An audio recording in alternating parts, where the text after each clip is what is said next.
2025-এর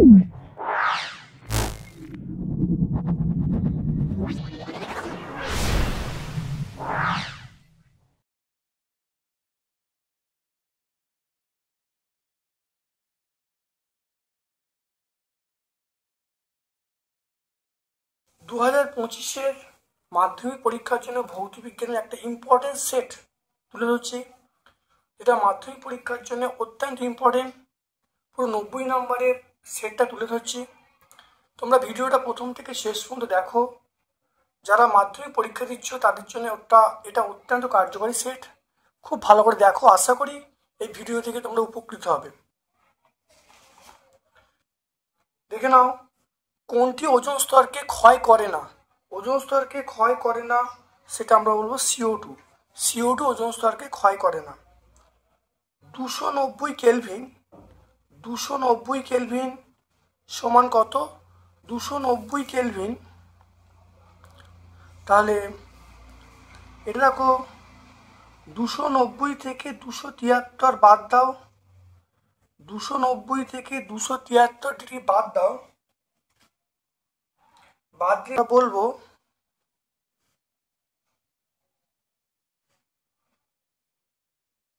17 degree.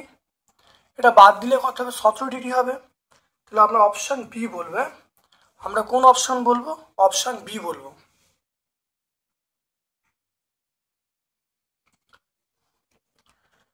তারপর দেখো মিথেনের, দেখে নাও মিথেনের যদি আণবিক ওজন 16 হয় তাহলে বাষ্প ঘনত্ব 16/2। আমরা জানি m সমান 2d, আমরা জানি m সমান 2d। তাহলে m এর মান 16, তাই d এর মান 16/2। 16/2 মানে আমরা 8 বলবো, তাহলে অবশ্যই 8 বলবো। প্রদত্ত কোনটির তাপ পরিবেশ সবচেয়ে বেশি? সেটা তামা বলা আছে, সোনা বলা আছে, লোহা, হিরে, অবশ্যই আমরা হিরে বলবো। তারপর দেখো কোন আপাতন কোণের জন্য লঘু মাধ্যম থেকে ঘন মাধ্যমে প্রতিসরণের ক্ষেত্রে চ্যুতির মান সর্বনিম্ন হবে? চ্যুতির মান সর্বনিম্ন হবে সেটা আপাতন কোণ যদি 0 ডিগ্রি হয়। আপাতন কোণ 0 ডিগ্রি হলে চ্যুতির মান সর্বোচ্চ কম হবে। তারপর দেখো কোন দুটি বিশুদ্ধ বর্ণালীর প্রান্তিক বর্ণ? প্রান্তিক বর্ণ আমরা বলবো লাল এবং বেগুনি। লাল এবং বেগুনি এটা হলো প্রান্তিক বর্ণ। প্রদত্ত কোনটি তড়িৎায়তন একক? এটা বলবো কুলম। কুলম হলো এসআই পদ্ধতি তড়িৎায়তন একক। তারপর দেখো 1.8 চলে এসো। 3 ওহম এবং 6 ওহম দুটি রোধ সমান্তরাল সময় আছে, তুল্য রোধ কত হবে? এটা আমরা জানি আরবির সূত্র আছে দুটো রোধের গুণফল। দুটো রোধ মানে 3 × 6, আর দুটো রোধের যোগফল 3 + 6 করলে 9। এটা দেখো কাটাকুটি করলে এটা 3 হচ্ছে, এটা কাটে 2, তাহলে অ্যান্সার হবে 2 ওহম। তাহলে আমরা কোন অপশানটা পাবো? দেখে নাও, আমরা অপশান সি পাবো। হ্যাঁ, অপশান সি।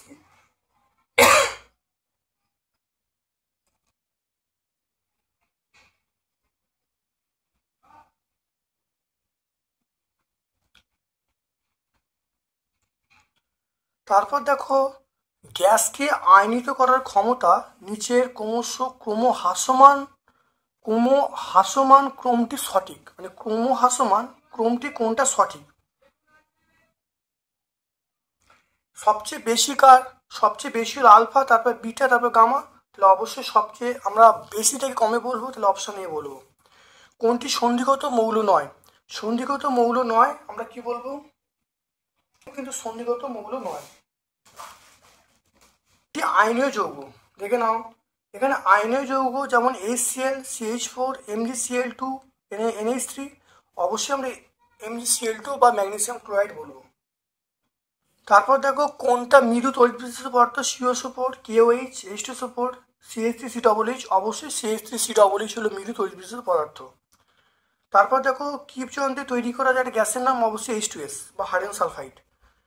হেমাটাইট, হেমাটাইট আমরা বলবো কোন আকরিক? হেমাটাইট আমরা বলবো লোহার আকরিক করে হেমাটাইট।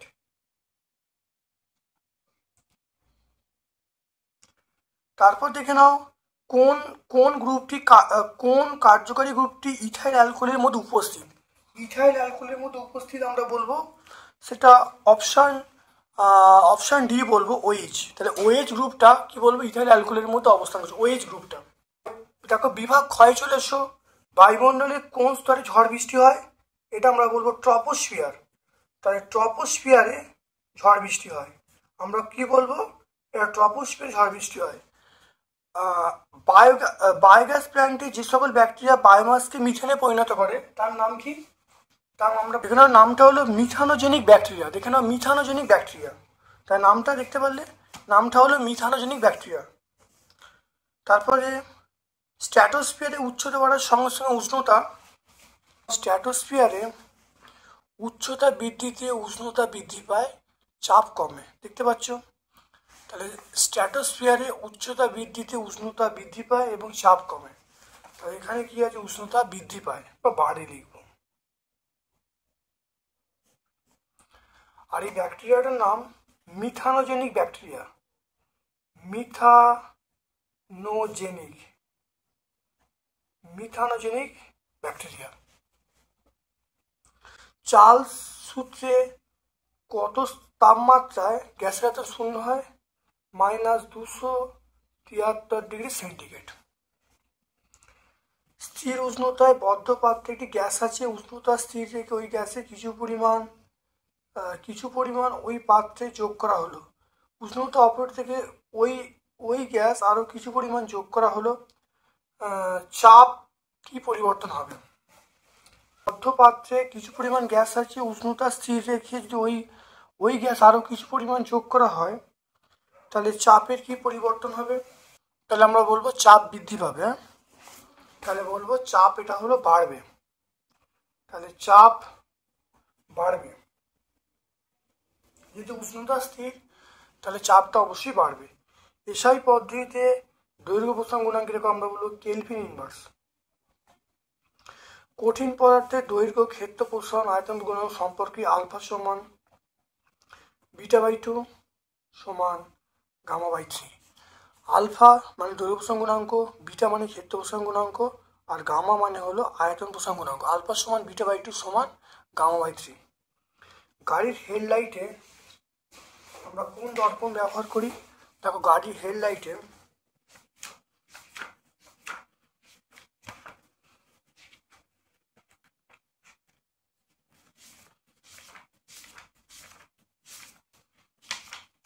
উত্তল লেন্সের ফোকাসে রাখা হয়।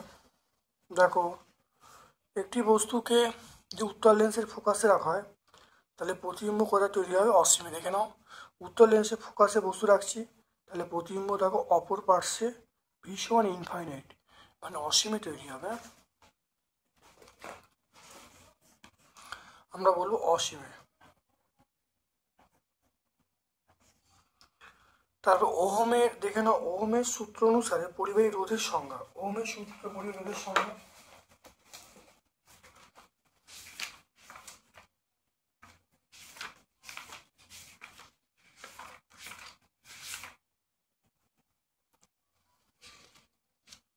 দেখে নাও, পরিবাহী রোধের সংজ্ঞা। দেখে নাও, পরিবাহী রোধ কাকে বলে? পরিবাহী দু প্রান্তের বিভব প্রভেদ এবং প্রবাহ মাত্রার অনুপাতকে রোধ বলে। বিভব প্রভেদ এবং প্রবাহ মাত্রার অনুপাতকে আমরা রোধ বলবো।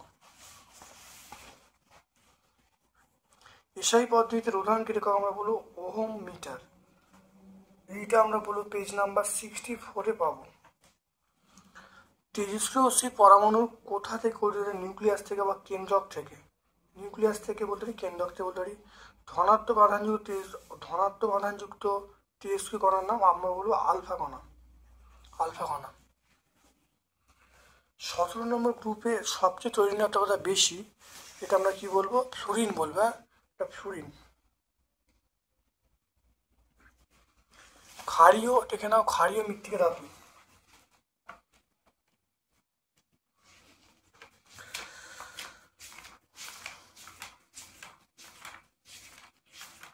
ধাতু চলে এসো, এই 2 নম্বরটাকে বলা হবে BMgCaSrBaRa। তাহলে ক্ষারীয় মৃত্তিকা ধাতু আমরা বলবো সেটা হলো Mg। ক্ষারীয় মৃত্তিকা ধাতু যেখানে আমরা Mg বলবো, এখানে Mg বলবো। তারপর দেখে নাও, একটি ধাতু যেটিকে অক্সাইড কার্বন বিচরণ পদ্ধতি পৃথক করা যায়, সেটা আমরা জিঙ্ক বলবো। এখানে একটা জিঙ্ক। আর ব্রোঞ্জ, দেখে নাও, ব্রোঞ্জে উপস্থিত আমরা বলবো এসএন বলবো, এসএন।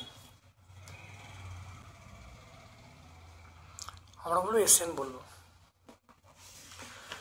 তারপর দেখে নাও তড়িৎ বিশ্লেষণ প্রক্রিয়া কোন প্রকার তড়িৎ প্রবাহ হয়, এটা ডিসি বা সমপ্রবাহ। আমরা বলবো সমপ্রবাহ বলবো বা ডিসি বলবো। রূপোর ওপর সোনার প্রলেপ দিতে হলে তড়িৎ বিশ্লেষণ, রূপোর ওপর সোনার প্রলেপ, রূপোর ওপর সোনার প্রলেপ দিতে হলে দেখে নাও পটাশিয়াম অরোসায়ানাইড বা পটাশিয়াম অরোসায়ানাইড। এটা আমরা 116 পেজে পাবো, পেজ নাম্বার 116। তারপর দেখে নাও তড়িৎ বিশ্লেষণের সময় তড়িৎ বিশ্লেষ্য পদার্থ ইলেকট্রনের মাধ্যমে তড়িৎ পরিবহন করে।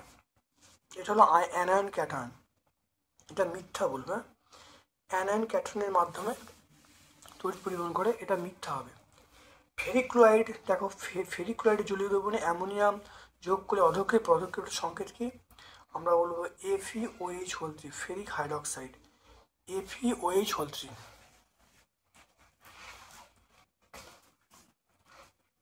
তারপর দেখো NaOH, এখানে NaOH দ্রবণে ক্ষারীয় H2S পাঠালে এবং তার মধ্যে সোডিয়াম নাইট্রোক্সাইড দ্রবণ যোগ করে দ্রবণের বর্ণ কেমন হবে। লাইগার অ্যামোনিয়া 0.88 আপেক্ষিক গুরুত্ব বিশিষ্ট অ্যামোনিয়া সম্পৃক্ত জলীয় দ্রবণকে আমরা লাইগার অ্যামোনিয়া বলবো, পেজ নাম্বার 115। তারপর দেখো গ্লুকোজের, এখানে গ্লুকোজের জলীয় দ্রবণ তড়িৎ পরিবহন করে, এটা মিথ্যা। গ্লুকোজের জলীয় দ্রবণ তড়িৎ পরিবহন করে না, কারণ এটা সমযোজী যৌগ, তড়িৎ পরিবহন করে না। CH3 CH2 CHO গ্লুকারি নাম।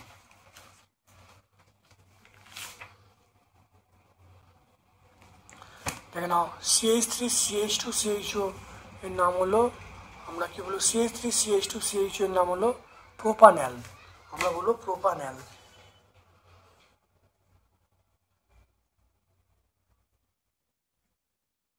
প্রোপানল। অ্যাসিটিক অ্যাসিড, দেখো অ্যাসিটিক অ্যাসিডের সঙ্গে NaCO3 যোগ করলে কোন গ্যাস উৎপন্ন হয়। দেখে নাও অ্যাসিডের সঙ্গে NaCO3 যোগ করলে দেখো CO2 উৎপন্ন হয়, উৎপন্ন হবে CO2 বা কার্বন ডাইঅক্সাইড উৎপন্ন হবে। ক্লোরিনের সঙ্গে মিথেনের প্রতিস্থাপন বিক্রিয়া প্রথম ধাপে যৌগটার নাম কি, দেখে নাও এটা হলো মিথাইল ক্লোরাইড। কি নাম, মিথাইল, CH3Cl মিথাইল ক্লোরাইড। এটা যৌগটার সংকেত হলো CH3Cl, এর নাম হলো মিথাইল ক্লোরাইড। তারপর দেখো বিভাগ গয়ে চলে এসো, মানব স্বাস্থ্য ও পরিবেশের ওপর ওজোন স্তরে ক্ষতিকর প্রভাব। এটা পেজ নাম্বার 4 আমরা পেয়ে যাব। এখানে পেজ নাম্বার 4 আমরা ক্ষতিকর প্রভাব আমরা পেয়ে যাবো। দেখে নাও পয়েন্টগুলো লিখে দেবো, এখানে দেখে নাও মানুষের প্রভাব, উদ্ভিদের প্রভাব, বায়ুমণ্ডলের প্রভাব, আবহাওয়ার প্রভাব, এগুলো পেয়ে যাবো। তারপরে আমরা চলে যাই, দেখে নাও এখানে 300 কে উষ্ণতায় 760 মিলিমিটার চাপে কোনো গ্যাসের আয়তন বলা আছে 300 সেমি কিউব। STPতে ওই গ্যাসের আয়তন কত হবে, দেখে নাও ভালো করে, খুব ভালো করে বুঝে নাও, দেখে নাও। আমার বলা আছে 300 কেলভিন। পি এর মান বলা আছে 760 মিলিমিটার Hg। আয়তন বলা আছে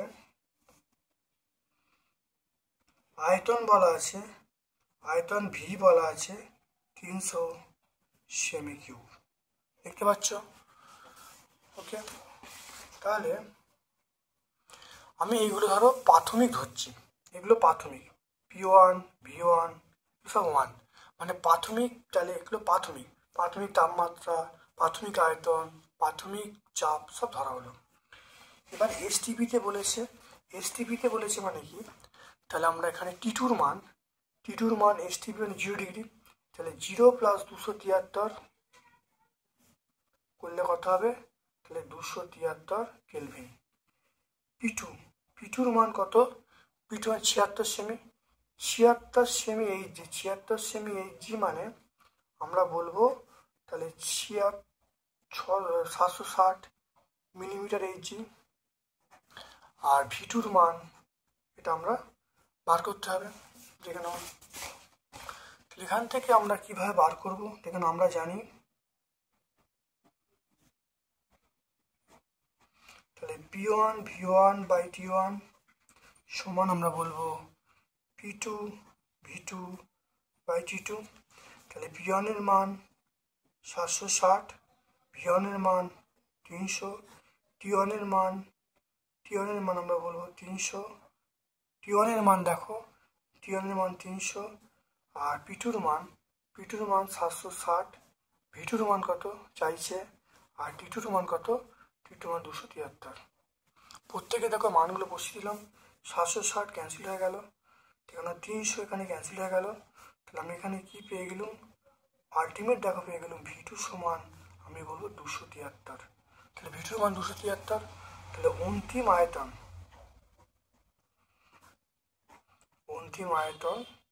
পেয়ে গেলাম সেটা 273 সেমি কিউব। তাই T1 V1, তাই P1 পেয়ে গেলাম, V1 পেয়ে গেলাম, T1 পেয়ে গেলাম, P2 V2 র মান চাইছে, T2 দেওয়া আছে, P2 দেওয়া আছে, T2 এর মান বসিলাম। তাহলে আমার সমীকরণ P1 V1 T1 সমান P2 T2। প্রত্যেকের দেখো মানগুলো বসিয়েছি, তাহলে V2 চাইছি, V2 বার করে নিলাম, 700 ক্যান্সেল হয়ে গেল, 300 ক্যান্সেল হয়ে গেল। তাহলে V2 সমান আমরা বলবো, দেখো কোনাকুনি গুণ করে এখানে 1 আছে, তাই 1-এর সঙ্গে 273 গুণ 273, তাহলে V2 মান 273, অন্তিম আয়তন পেয়ে গেলাম 273 সেমি কিউব। তারপরে প্রশ্ন চলে এসো, দেখো আরেকটা অঙ্ক আছে, খুব ভালো দেখে নাও। 300কে দেখে নাও, আরেকটা অঙ্ক আছে, 300কে তাপমাত্রায় 570 মিলিমিটার এজি চাপে 2.2 গ্রাম CO2 আয়তন কত বার করতে বলেছে, দেখে নাও। অথবা দেখো টি এর মান বলা আছে 300কে, টি এর মান 300কে, পি এর মান বলা আছে 570 মিলিমিটার এইচজি। 570 মানে আমরা বলবো 570 বাই 760 করলে এটিএম হবে, তাহলে এটিএম পেয়ে গেলাম, এটিএম মানে অ্যাটমসফিয়ারিক প্রেশার, তাহলে 57/76 বলবো। তারপর আবার ডব্লিউর মান পেয়ে গেলাম 2.2 গ্রাম, আর CO2 এম এর মান আমরা বলবো 44 গ্রাম পার মোল, তাহলে CO2 এম এর মান পেয়ে গেলাম। এবার দেখো আর এর মান, তাহলে আমরা জানি আর এর মান হলো 0.082 litre ATM mole inverse kelvin inverse, এটা বলতে পারি। এখান থেকে আমরা বলবো,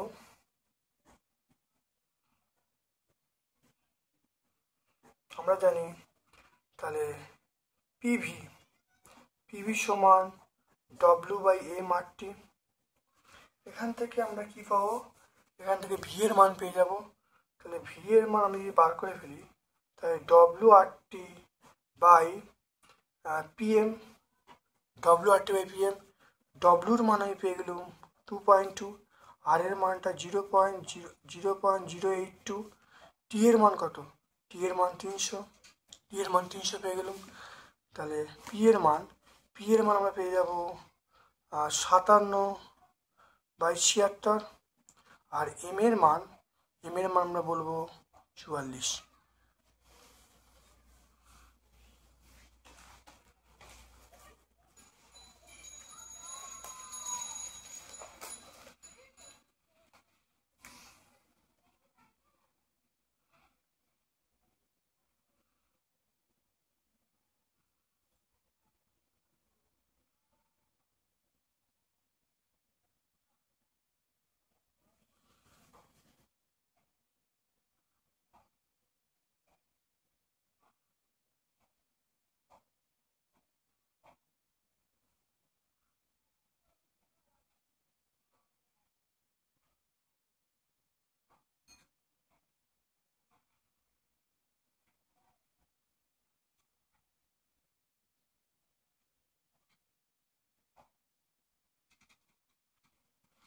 তাহলে এখান থেকে দেখো আমরা ভি এর মান যেটা পেয়ে যাব, তাহলে এখান থেকে দেখো ভি এর মান আমরা পেয়ে যাব, এটা 76টা উপরে উঠে যাবে, উপরে উঠে গেলে যে মানটা পাবো সেটা মনে রাখবে 1.64। তাহলে আয়তন পাবো, তাহলে আয়তন তাহলে কত হবে, তাহলে আয়তন হবে আমরা বলবো সেটা হলো 1.64 লিটার। এটাকে দেখো মানে ক্যালকুলেশন করে যে উত্তরটা আসবে সেটা 1.64 আমরা পাবো। আলোর প্রতিসরণের দুটো সূত্র, আলোর প্রতিসরণের দুটো সূত্র, এটা আমরা 143 পেজে পাবো। আলোর প্রতিসরণের দুটো সূত্র, সেটা আমরা 43 পেজে দেখে নাও। দেখে নাও, 1 নম্বর হলো আপাতিত রশ্মি প্রতিশ্রুতি আপাতন বিন্দুতে দুই মাধ্যম বিভেদের অঙ্কিত অবিলম্ব একই সমান্তরাল থাকে। নাম্বার 2 হলো দুটো নির্দিষ্ট মাধ্যম নির্দিষ্ট বর্ণের আলোর প্রতিসরণের ক্ষেত্রে আপাতন কোণের সাইন এবং প্রতিসরণ কোণের সাইন অনুপাত ধ্রুবক হয়, এটা বলবো আমরা। তাহলে পেজ নাম্বার 43 আমরা পেয়ে যাবো। তারপর দেখো পরিবাহী রোধ কোন কোন বিষয়ের উপর নির্ভর, পরিবাহী রোধ দৈর্ঘ্য প্রস্থের উপরে, পরিবাহী রোধ দৈর্ঘ্য এবং প্রস্থচ্ছেদের উপরে কিভাবে নির্ভর করে দেখে নাও।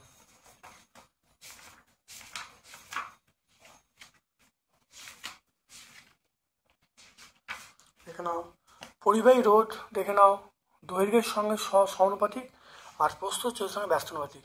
দেখে নাও এই দুটো পয়েন্ট আমরা বলে দেবো, বলে উত্তর চলে আসবে। 66 পেজ আমরা পাবো। ফ্লেমিংয়ের দেখো, ফ্লেমিংয়ের বামহস্ত নিয়ম দেখে নাও। দেখে নাও কার্বন ডাইঅক্সাইড লুইস ডট দেখে নাও, দেখে নাও ভালো করে কার্বন ডাইঅক্সাইড। দেখে নাও বাম হাতের বৃদ্ধাঙ্গুষ্ঠ তর্জনী মধ্যমাকে পরস্পর সমকোণে রেখে প্রসারিত করলে তর্জনী চৌম্বক ক্ষেত্রের অভিমুখ, মধ্যমা তড়িৎ পর অভিমুখ নির্দেশ করলে বৃদ্ধাঙ্গুষ্ঠ পরিবেশ গতির অভিমুখ নির্দেশ করবে। দেখতে পাচ্ছ, এটা 76 পেজে আমরা পেয়ে যাব। তারপরে চলে এসো, খুব ভালো করে দেখে নাও, সেটা হলো কার্বন ডাইঅক্সাইড লুইস ডট। দেখে নাও carbon dioxide Lewis dot, page number 109।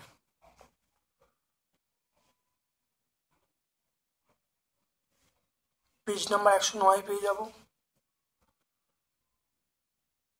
তারপর দেখো উদাহরণ দিয়ে দেখাও যে আয়নীয় যৌগগুলি অক্টেট পূর্তি ছাড়াও আয়নীয় যৌগ গঠন করতে পারে। দেখে নাও, তাহলে উদাহরণ দিয়ে দেখাও যে আয়নীয় যৌগগুলি অক্টেট পূর্তি ছাড়াও আয়নীয় যৌগ গঠন করতে পারে। দেখে নাও,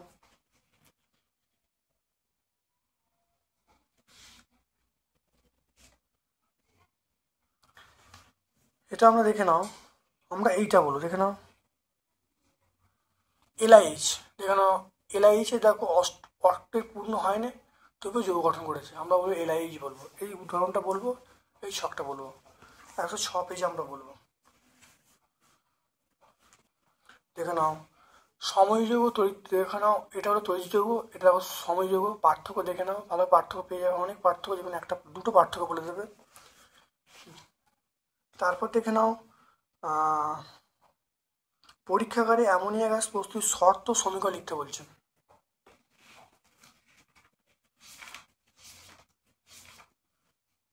পরীক্ষাগারে অ্যামোনিয়া প্রস্তুত নীতি, প্রথমে দেখো দ্রব্য আর সমীকরণ। দেখে নাও দ্রব্য সমীকরণ, দেখে নাও ভালো করে, এটা লিখলি হয়ে যাবে, দুটো লিখলি হয়ে যাবে। তারপর দেখো উপযুক্ত রাসায়নিক বিক্রিয়ার সাথে দেখাও যে H2S একটি বিজারক পদার্থ। 123 পেজ আমরা পাবো। তবে H2S একটা বিজারক পদার্থ। দেখে নাও অ্যাসিডযুক্ত পটাশিয়াম ডাইক্রোমেট দ্রবণের মধ্যে কমলা বর্ণের দ্রবণের মধ্যে H2S ডাইক্রোমেটকে বিচারিত করে দেবে, করে সবুজ মানে ক্রমিক লবণ উৎপন্ন হবে। দেখে নাও ভালো করে, বিক্রিয়াটা অবশ্যই লিখতে হবে। তারপর দেখে নাও উদাহরণ দিয়ে দেখাও, উদাহরণ সহ খনিজ আকরিকের পার্থক্য করতে বলছে। দেখে নাও খনিজ আকরিকের পার্থক্য, দেখে নাও এখানে দুটো পয়েন্ট দেখে নাও। তাহলে এখানে খনিজ বলতে আমরা ধরো মানে উদাহরণ সহ যেখানে খনিজের উদাহরণ আমরা বলবো। দেখে নাও খনিজ আকরিকের পার্থক্য, এর মধ্যে উদাহরণ একটা খনিজের দিয়ে দেবে, আকরিক উদাহরণ দিয়ে দেবে, দিলে হয়ে যাবে। তারপর দেখে নাও পিভিসি টেবলন এর মনোমারের দুটি নাম লিখতে বলছে। দেখে নাও পিভিসি মনোমারের নাম ভিনাইল ক্লোরাইড, আর টেবলনের মনোমারের নাম হলো টেট্রাফ্লুইথিলিন। তারপর দেখে নাও একই আণবিক সংকেত, দেখে নাও একই আণবিক সংকেত C2H6O বিশিষ্ট দুটো জৈব যৌগ গঠন লিখতে বলছে। দেখে নাও C2H6O এর গঠন দেখো, CH3CH2OH এর নাম হলো ইথাইল অ্যালকোহল, আর CH3 ও CH3 এটা হলো ডাইমিথাইল ইথার। এবার চলে এসো বিভাগ ঘয়ে, বয়েল এবং চার্লস সমন্বয় সূত্রটা প্রতিষ্ঠা করতে বলছে। এটা দেখো চলে আসছে, দেখো বয়েল এবং চার্লস সমন্বয় সূত্র। বয়েল সূত্র থেকে আমরা পাই ভি প্রপোর্শন 1/p, চার্লস সূত্র থেকে ভি প্রপোর্শন 1/t, দুটো একসঙ্গে করা হলো ভি প্রপোর্শন t/p। যখন দেখো টি এবং ভি পরিবর্তনশীল, আর একসঙ্গে করলে একবার বলতে পারি ভি ইকুয়াল টু কে টি/পি, তাহলে ভি ইকুয়াল টু কেটি, এখান থেকে পিভি/টি ইকুয়াল টু কনস্ট্যান্ট। আমরা এই পর্যন্তগুলি উত্তর পেয়ে যাব।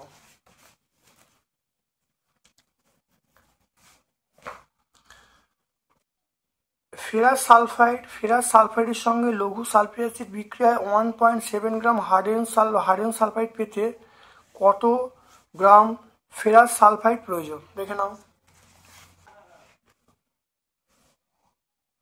দেখে নাও FeS প্লাস H2SO4,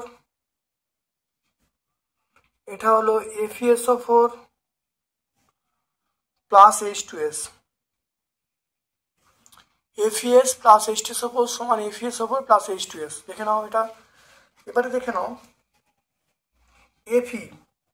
Fe মানে আমরা বলবো 56, সালফার মানে আমরা বলবো 32, তাহলে এটা আমরা 88 গ্রাম। দেখে নাও Fe 88 গ্রাম। আর তারপর দেখো H2S মানে 2, আর এস এর মানে কত? এটা 32, এটা দেখো পেয়ে যাব 34 গ্রাম। তাহলে এখানে দেখে নাও 34 গ্রাম H2S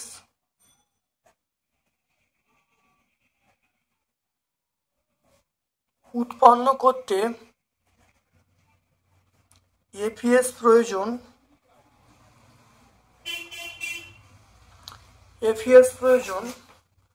সেটা আমরা বলবো 88 গ্রাম।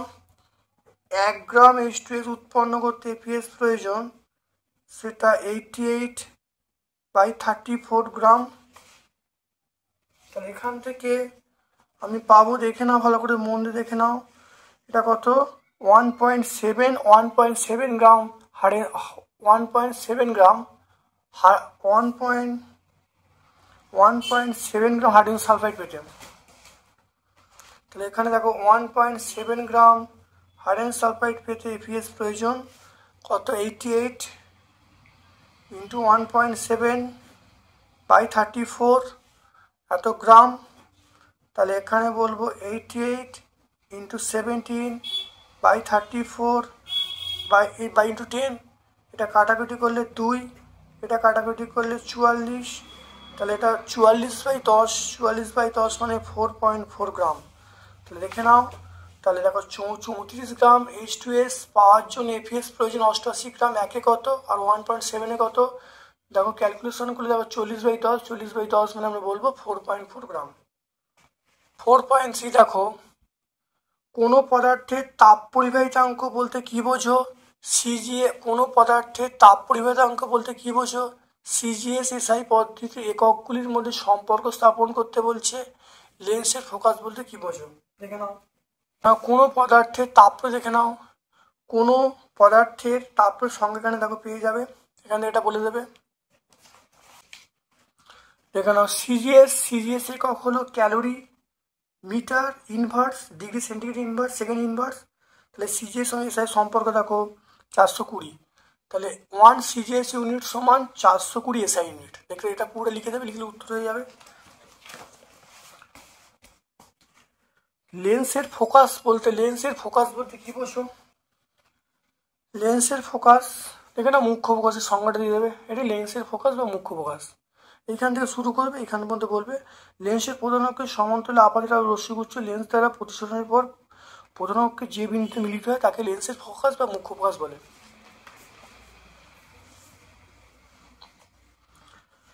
তারপর দেখো দীর্ঘ দৃষ্টি, দেখে নাও।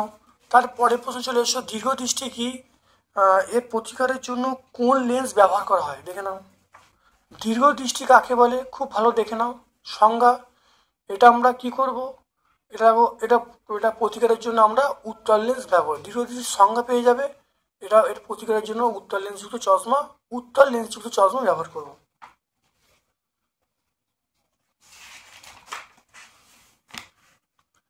তারপর দেখে নাও,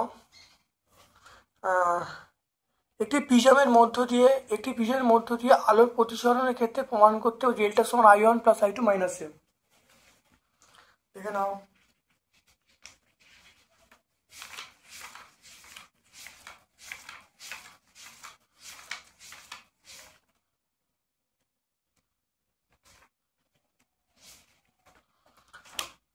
এই প্রমাণটা আমরা করব, খুব ভালো দেখে নাও। এই প্রমাণটা আমরা করবো, ভালো দেখে নাও।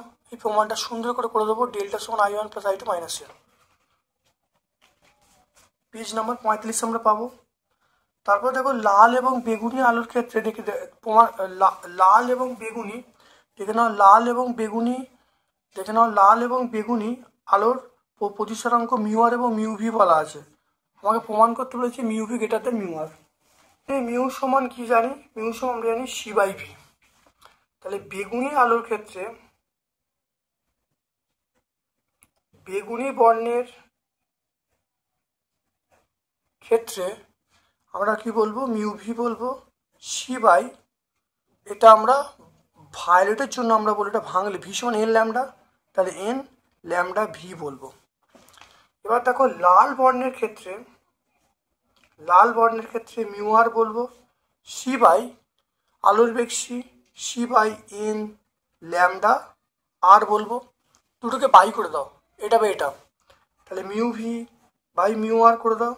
মিউ বাই মিউ আর করলে দেখো আমরা পেয়ে যাব, তাহলে C by N lambda V, এটা C by N lambda R পেয়ে যাব।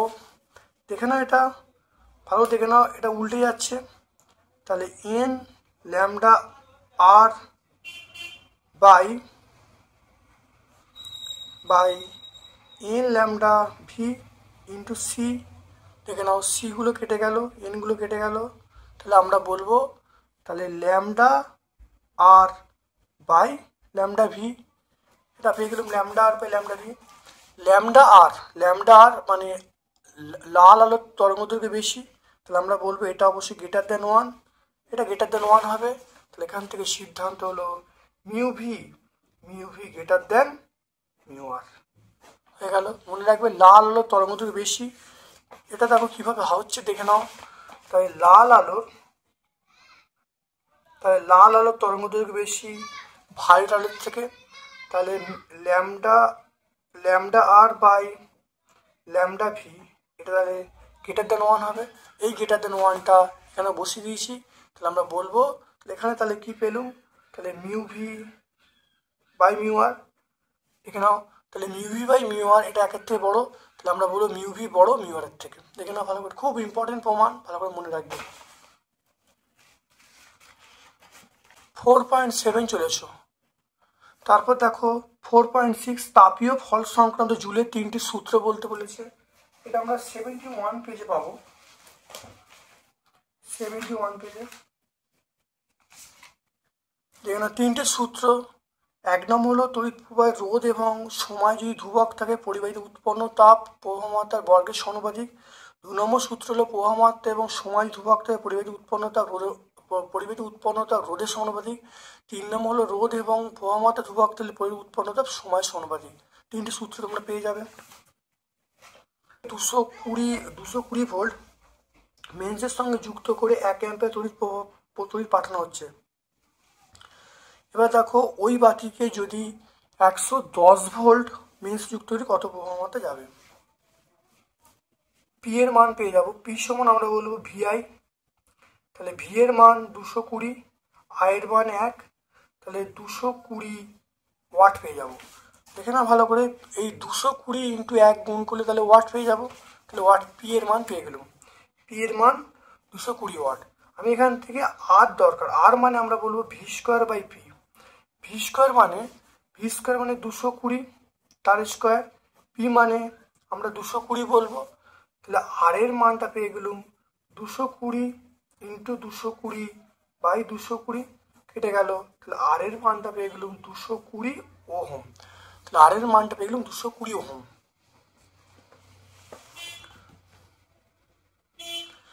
এরপর দেখো ওই বাতিকে 110 ভোল্ট মেন্সের সঙ্গে যুক্ত করলে কত প্রভাব যাবে। তাহলে দেখে নাও, আমরা জানি ভি সমান আই আর। তাহলে এখানে আয়ের মান কি? আয়ের মান হলো ভি বাই আর বলবো। তাহলে ভি এর মান কত? ভি এর মান 110 আর এটা 220। তাহলে ভি এর মান 110 আর এখানে আর এর মান দেখো 220 বেরিয়েছে। তাহলে আয়ের মান পেয়ে যাব 1/2। তাহলে আয়ের মানটা পেয়ে যাব 0.5 পেয়ে যাব 0.5। তাহলে প্রভাব মাত্রা কত? তাহলে প্রভাব মাত্রা হয়ে গেল আমরা বলবো 0.5 অ্যাম্পিয়ার। 20 ভোল্ট 60 ওয়াট এবং 110 ভোল্ট 60 ওয়াট বাতি রোধের অনুপাত বার করতে বলছে। দেখে নাও, আমরা জানি পি সমান ভি স্কোয়ার বাই আর। তাহলে পি ওয়ান সমান ভি ওয়ান স্কোয়ার আর ওয়ান, পি টু সমান ভি টু স্কোয়ার আর টু। দেখো দুজনকার ক্ষেত্রে দেখো পাওয়ারটা বা ওয়াটটা সমান, তাহলে পি ওয়ান সমান পি টু, দুটোকে বাই করা হলো। দেখো প্রথম ক্ষেত্রে দেখো বিভবের মান 220, দ্বিতীয়ত বিভবের মান 110, মানগুলো বসিয়েছি। তাহলে আর ওয়ান আর টু করেছি।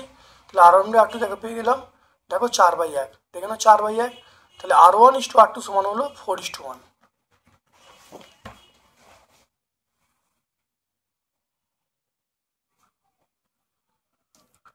তারপর দেখে নাও তেজস্ক্রিয়তা কাকে বলে, এর দুটো ব্যবহার লিখতে বলছে। দেখে নাও তেজস্ক্রিয়তা কাকে বলে, দেখে নাও যে ধর্মের জন্য কিছু উচ্চ ভরবিশিষ্ট মৌল থেকে স্বতঃস্ফূর্তভাবে বিশেষ ধরনের অদৃশ্য রশ্মি বার হয় এবং নতুন মৌল পরিণত হয়, তাকে আমরা বলবো তেজস্ক্রিয়তা। এর ব্যবহার দেখে নাও, এর ব্যবহার হল পৃথিবীর বয়স নির্ণয় করার জন্য আমরা লেড আইসোটোপ ব্যবহার করি, আর আর রেডিও কার্বন দ্বারা জীবাশ্ম বা বিভিন্ন পুরাতন জিনিসে বয়স নির্ণয় করি। তারপর দেখে নাও কোনো তেজস্ক্রিয় পরমাণু থেকে একটি আলফা কণা বেরোলো।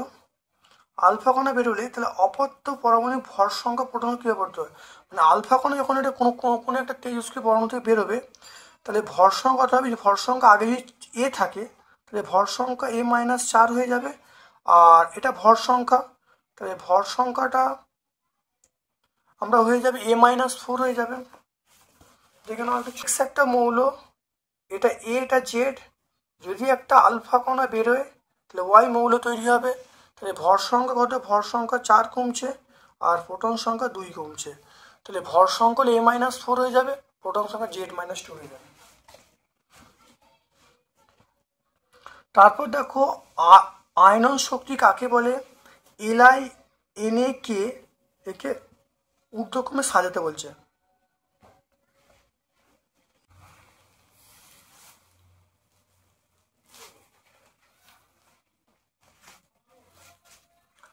দেখে নাও আয়নন শক্তি, দেখে নাও এইখান থেকে লিখে দেবো। দেখে নাও এই প্রশ্নের উত্তরটা পুরোটা এখানে লিখে দেবো, লিখলে উত্তর পেয়ে যাব। তারপরে দেখো বলা আছে এলআই এনএ কে আয়নন শক্তি সমস্ত সাজাতে বলেছে ঊর্ধ্বক্রমে। প্রথমে কে হবে, তারপরে এনএ হবে, তারপরে এলআই হবে। প্রথমে কে, তারপরে এনএ, তারপরে এলআই। তারপর দেখো কপারের, দেখে নাও কপারের তড়িৎ বিশোধনের ক্ষেত্রে তড়িৎদ্বার, তড়িৎ বিশ্লেষ্য এবং তড়িৎদ্বারের বিক্রিয়া লিখতে বলছে। বিশ্লেষ্য হিসাবে আমরা ব্যবহার করব CSO4 H2SO4 মিশ্রিত CSO4 এর দ্রবণ। অ্যানোড হিসেবে আমরা ব্যবহার করব অবিশুদ্ধ কপার। ক্যাথোড হিসেবে আমরা ব্যবহার করব বিশুদ্ধ কপারের পাত। আর দেখে নাও এখানে আমরা দেখো ক্যাথোড এবং অ্যানোডের বিক্রিয়াও লিখে দেবো।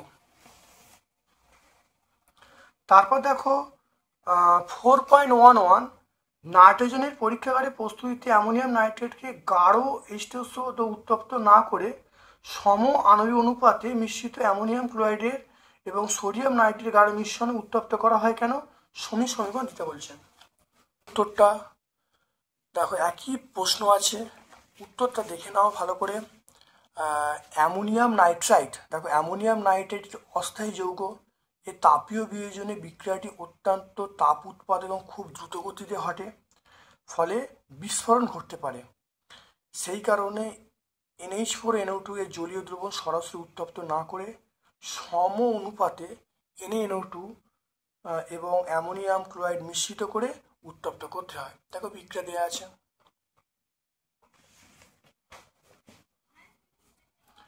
তারপরে অথবা প্রশ্ন দেখো, শর্ত সমীকরণ সহ ইউরিয়াকে কিভাবে শিল্প উৎপাদন করা যাবে। দেখো ইউরিয়া শিল্প উৎপাদন, আমরা এটা পুরোটা ব্যাখ্যা করব। এখান থেকে এই পর্যন্ত লিখলে কিন্তু উত্তর চলে আসবে ইউরিয়া শিল্প উৎপাদন, পেজ নাম্বার 121। তারপর দেখো 4.12 C2H6O কে বলা হয় সম্পৃক্ত হাইড্রোকার্বন, কিন্তু C2H4 কে বলে অসম্পৃক্ত হাইড্রোকার্বন। এখানে সম্পৃক্ত হাইড্রোকার্বন বলতে আমরা বলবো যে সকল হাইড্রোকার্বনে এক বন্ধন থাকে তাকে সম্পৃক্ত হাইড্রোকার্বন, আর অসম্পৃক্ত হাইড্রোকার্বন বলতে যাদের মধ্যে ত্রিবন্ধন থেকে যাবে। তাহলে এখানে প্রশ্ন চলে এসো, দেখে নাও, এখানে বলা হচ্ছে C2H6 এটা এক বন্ধন থেকে যাবে তাই এটা সম্পৃক্ত হাইড্রোকার্বন, আর C2H4 এর মধ্যে দ্বিবন্ধন দেখা যাবে তাই এটা অসম্পৃক্ত হাইড্রোকার্বন।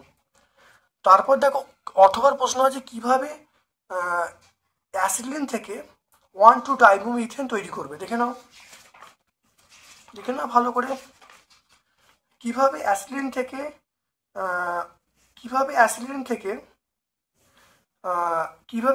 থেকে টেট্রাব্রোমাইড উৎপন্ন হবে। দেখে নাও, আমরা এই বিক্রিয়া দেখো দিয়ে দেবো। দেখে নাও এখানে এই বিক্রিয়াটা দেখে নাও, তরল ব্রোমিনে অ্যাসিডিলিন গ্যাস পাঠালে প্রতিটি অ্যাসিডিন অণু 2 অণু ব্রোমিন যুক্ত হয়ে বর্ণহীন অ্যাসিডিলিন টেট্রাব্রোমাইড উৎপন্ন হবে। এই বিক্রিয়া তোমরা দিয়ে দেবে। তারপর দেখো সিএনজির ব্যবহার লিখতে পারি। সিএনজির ব্যবহার দেখে নাও, সিএনজির ব্যবহার আমরা বলবো, খুব ভালো দেখে নাও, সিএনজির ব্যবহার আমরা বলবো সেটা হলো জ্বালানি হিসেবে ব্যবহার করা হয়, জ্বালানি হিসেবে ব্যবহার করি সিএনজি। আজকে আমরা এই সেটটা সম্পূর্ণ ব্যাখ্যা করলাম। ভিডিওটা কেমন লাগলো কমেন্ট করবে, যদি ভালো লাগে লাইক করবে, যারা চ্যানেলটা সাবস্ক্রাইব করে দেবে, বেল বাটনে ক্লিক করে দেবে। আমার পক্ষ থেকে সকলকে ধন্যবাদ ও শুভকামনা জানিয়ে আজকের মতো ভিডিও শেষ করলাম। Thank you.